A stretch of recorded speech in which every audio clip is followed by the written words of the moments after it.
an interesting study because it's actually a study of the effects of aspirin on platelet function. And basically, we were interested in determining whether or not aspirin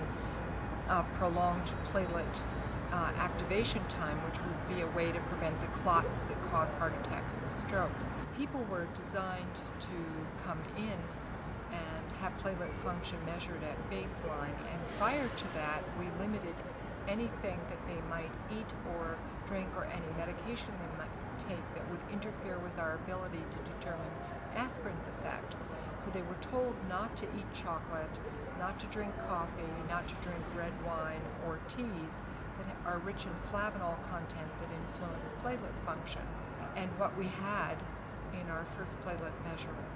then, before we even began or thought about using aspirin, were a group of what we called chocolate offenders, who were people who consumed these chocolates that are rich in flavanols and were known at that time in laboratory-based studies to influence platelet function. What we found was that the consumption of casual kinds of chocolate available in commercial products, very small amounts,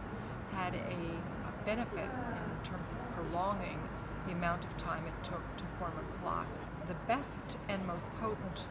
chocolate that influenced platelet function that people consume every day were those chocolates that were darker, as we know, that were probably richer in flavanol content, and that didn't come traveling with the same kinds of bad partners that a lot of chocolates do in our society. So they were unlikely to be as potent in terms of their impact if they came